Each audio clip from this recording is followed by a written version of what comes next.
and you'll see that I have two pieces of paper here.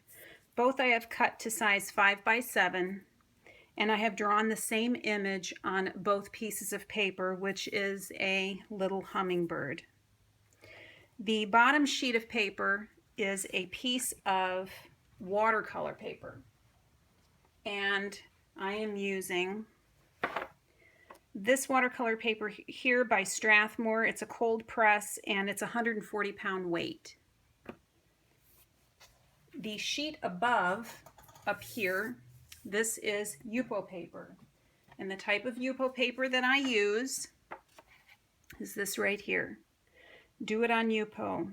This is a 74-pound weight sheets of paper. You can find Yupo paper online, or if you live in larger cities, you can find it locally. More places are starting to carry it now that it's becoming more widely used.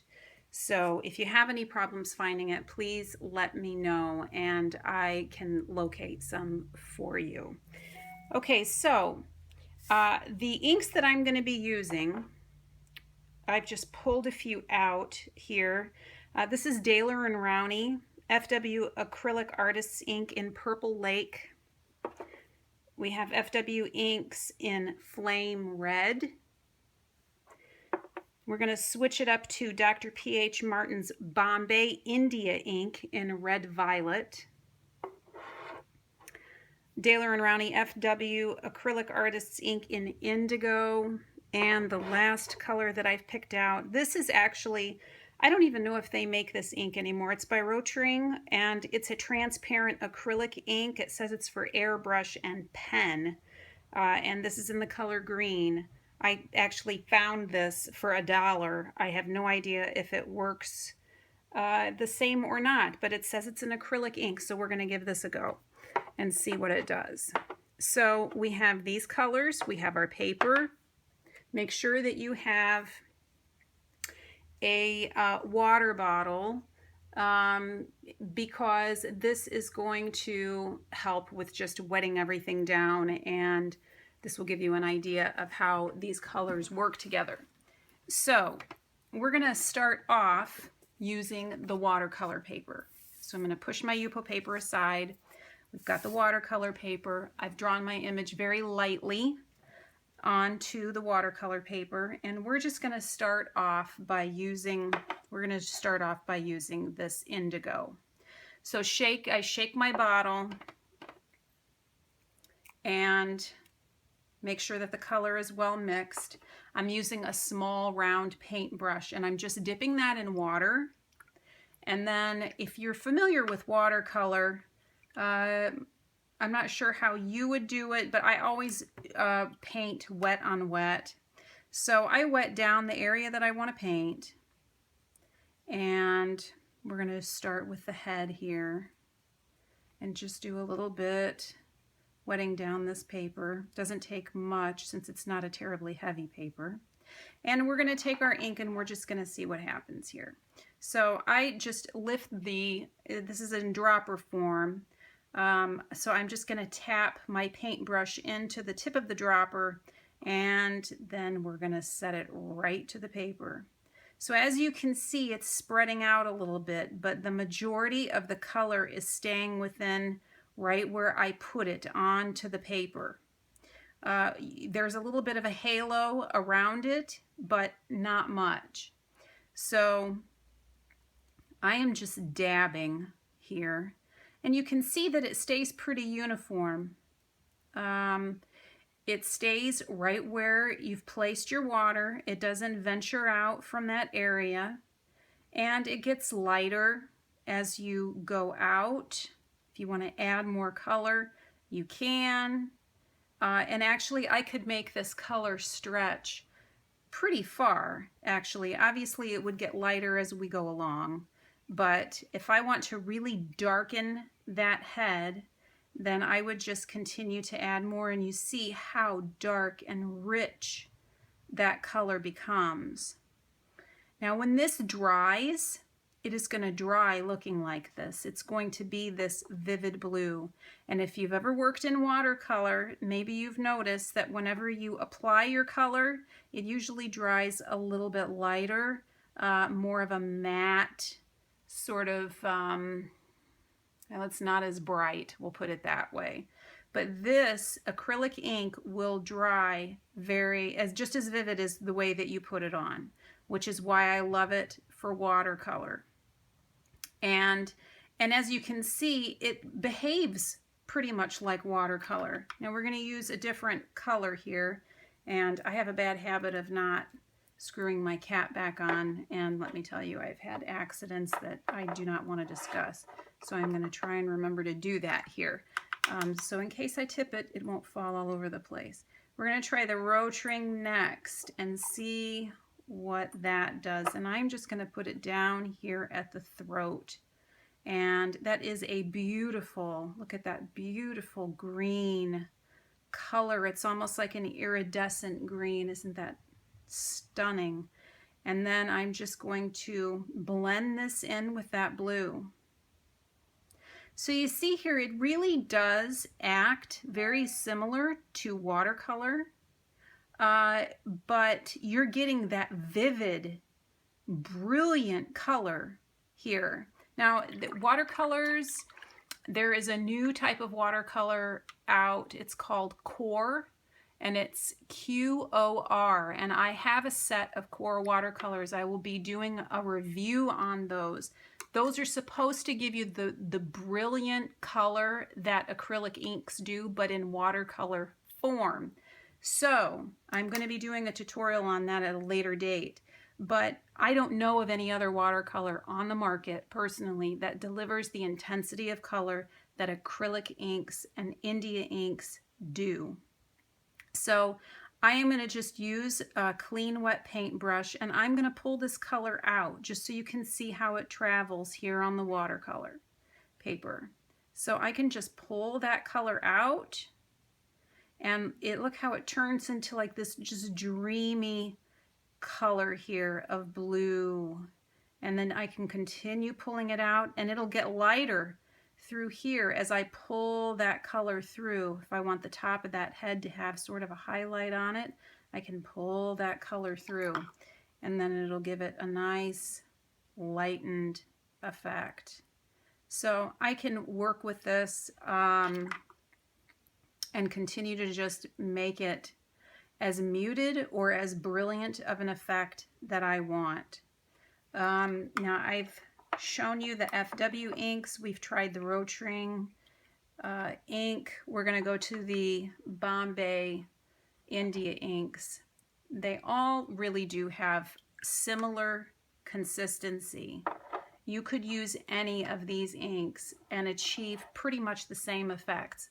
I've been using them for, oh gosh, 19 months now, 18 months, and there are subtle differences between the FW inks and the India inks, and I will be doing a demonstration on that at a future date too. But you could use any of these. If you can't find one, get the other, because it will give you pretty much the same types of effects. So now I'm going to go, instead of doing wet on wet, I'm going to change it up a little bit and show you how this works if I were to use just a little bit of if I don't wet down the watercolor paper and I just do it straight with just the brush and the ink on the brush. And it just gives you a lot more control. It's almost like you're painting with a pen. The ink, you know, especially if you use a small brush like I'm doing, it doesn't fan out, it doesn't give you any halo effect. It really is pretty much just like drawing with an ink pen. And if I wanted to add a little bit of color to that, then I can, and I can make it light. I can pull that color out. You know, you can just, if you don't have a looser style of painting, then doing it this way, you might find it a little bit more, less stressful than doing it wet on wet, because you can really control where it goes.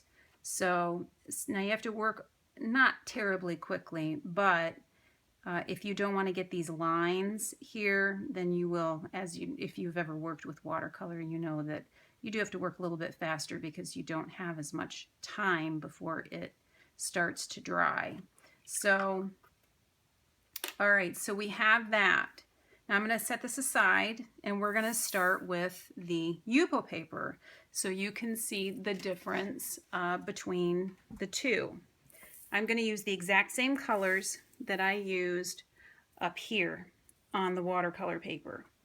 Now, with Yupo paper, this is a completely different animal, completely different. So, I'm going to show you what happens if I were to I'm going to do the exact same thing. I'm going to take a clean paintbrush full of water, and I am going to do the same type of outline here on my little hummingbird, just on the head.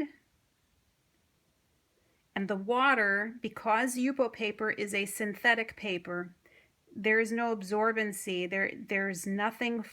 There's nowhere for the water to go, to absorb into. It just sits on top of the paper. So it's not going anywhere. It'll stay like that for quite some time. So I'm going to take my blue ink and I'm just going to touch it to just a random area within where I've placed the water. Now, if you can see that, it is just starting to, there's a huge halo effect here, and it's sort of settled wherever it's going to settle, but it is moving out just a little bit. Now, this is completely organic compared to working on the watercolor paper. It's got a nucleus here, it's sort of fanned out, it's got streaks of white. It is very organic in style. But you notice it's not going beyond where I place the water.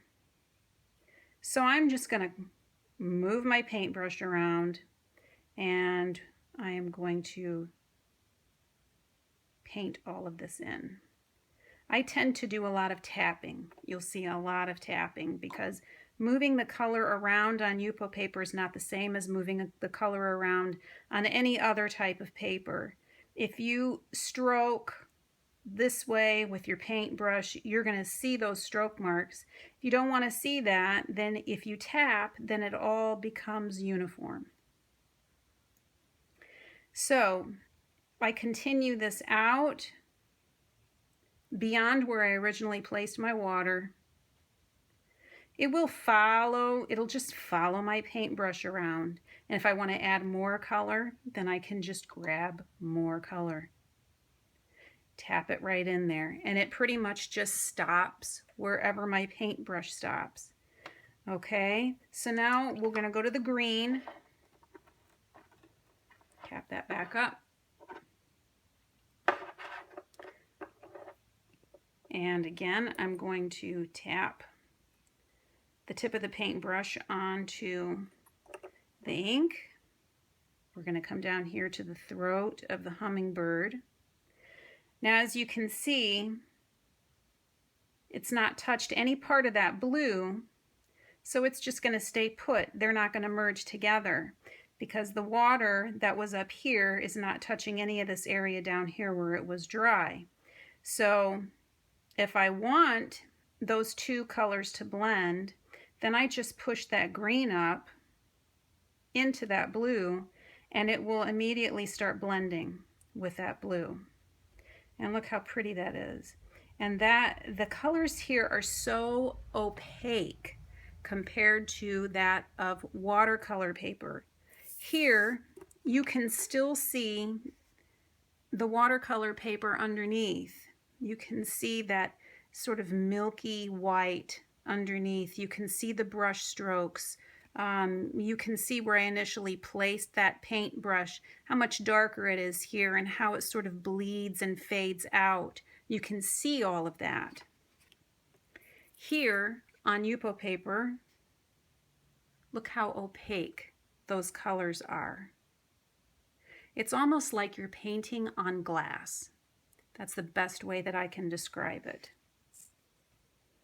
Okay, so that is the biggest difference between the two. is really the fact that you are painting on a very slick, non-porous paper compared to paper that has tooth to it and that is absorbent to water.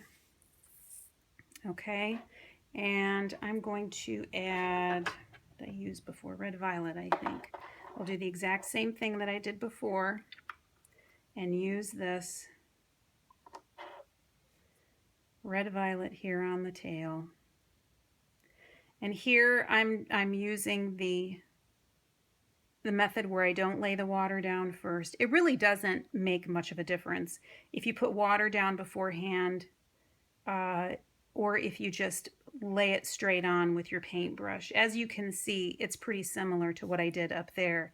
The outcome is. Now when I use my water bottle, that's a completely different story. If you're familiar with my series, my spirit animal series, and you see all of that organic splattering and effects of it going way beyond my pencil lines, I achieve all of that with my trusty spray bottle, and you'll be seeing that in future demonstrations as well. But for just the sake of this particular little tiny bird, I'm not going to do that here on the bird. However, since this has mostly dried, what I will do is use a little bit of my water down here on the stem just to show you how it works. This is actually the biggest difference I found in using the Yupo paper versus the watercolor paper. So I'm gonna shade the area here. I don't want any of the water going onto my bird. So I'm just gonna spray a little bit of water onto my watercolor paper, and I'm going to grab a paper towel and I'm just going to clean up the areas where I got overspray just a little bit here. Okay, and we'll show you what happens here. I'm going to pull out grass green Bombay India ink.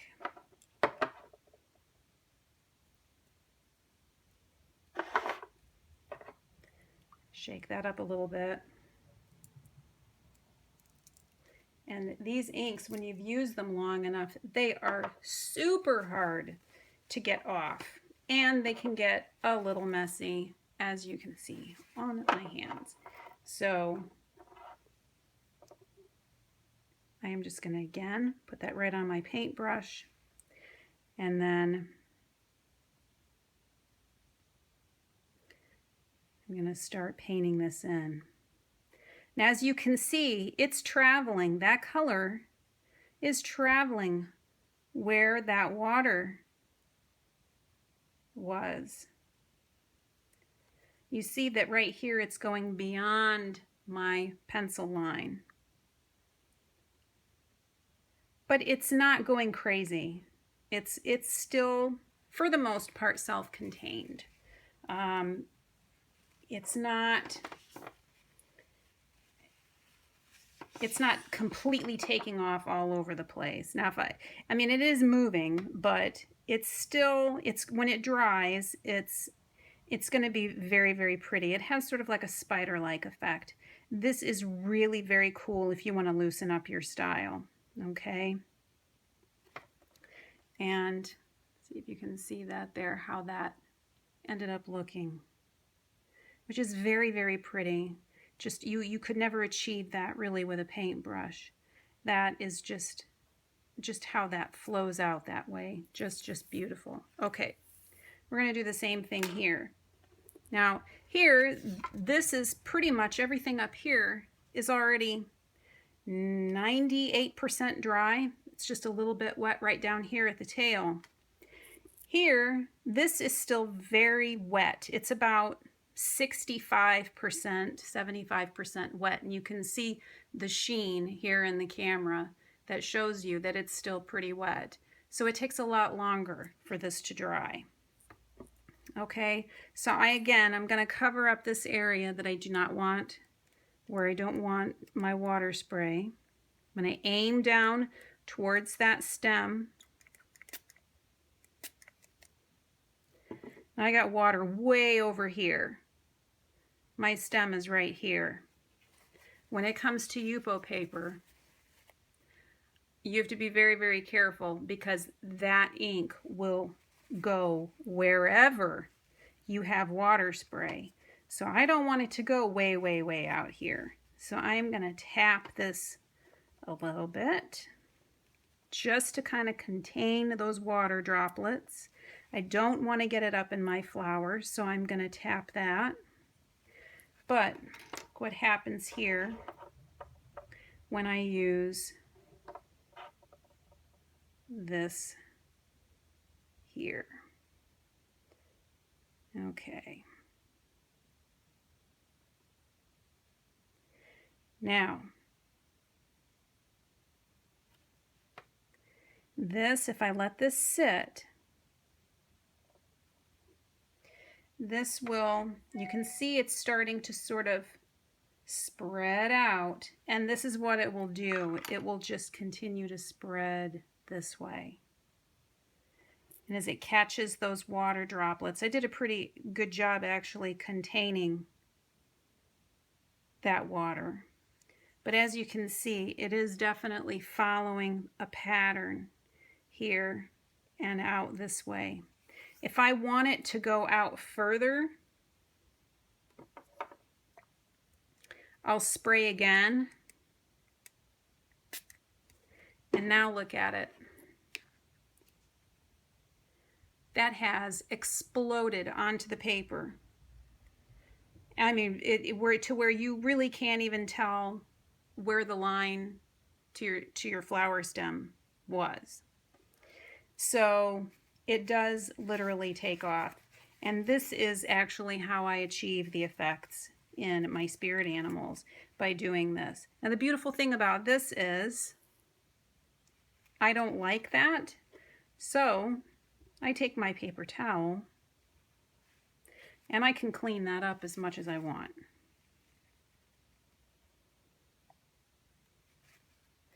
And if I want to make this very opaque, which I didn't add a lot of color the first time, then I will just tap that color in. And it'll stay pretty much contained, and it will dry just like that. So this is the major difference between using these two papers and using inks.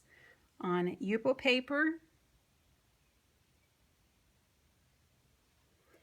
and on watercolor paper. And I will show you, I'm planning on finishing both of these, and I will show you the differences between both paintings once I have them completely finished. Okay, so I have attempted to use the exact same method of painting, the same style of painting for both of these hummingbirds. I've used the same type of ink, the same colors. I tried to mimic the same brush strokes. I tried to do everything identical, but as you can see, there are some subtle differences between the two. So let's go over those. So this one here on the right was the one painted on Yupo paper. And you can see that the flow of color is really quite lovely here. The green moves into the orange, which moves into the red, and then the red violet, and then into the purple. And you can see that it gives sort of a marbled effect. It didn't become muddy. And this just happened all organically. I didn't have to do anything to the paper. I didn't have to manipulate the paper at all. It just worked out this way, completely on its own. And look how beautiful that looks. With the watercolor paper, because the paper has tooth to it, and what I mean by tooth is that the surface has a rough texture to it, that color of ink that really wants to hang on to that paper. It doesn't want to move unless it's forced. And in order for me to get this orange to move down further into the red violet, I had to tip the paper onto its side and let it run. And as you can see, it doesn't have the same effect as this one does. They're both very, very different. Okay. Also, with the Yupo paper, you don't really see the brush strokes like you do on the watercolor paper. Here I tried to mimic the feathers with my brush, and you can see those brush strokes in there. You really can't see, even though I tried to use the same effect, you really can't see it. It just sort of organically moves around, and this is just the type of effect that you can't get on purpose. This all happens naturally, which is it's what makes working on Yupo paper just really liberating, because you really are forced into giving up a lot of that control.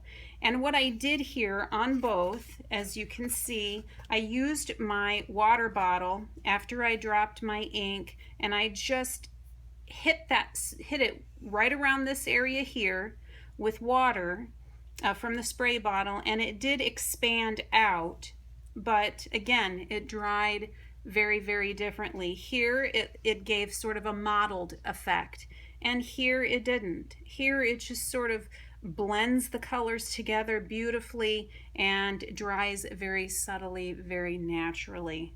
And the same down here as well. Very, very different effects.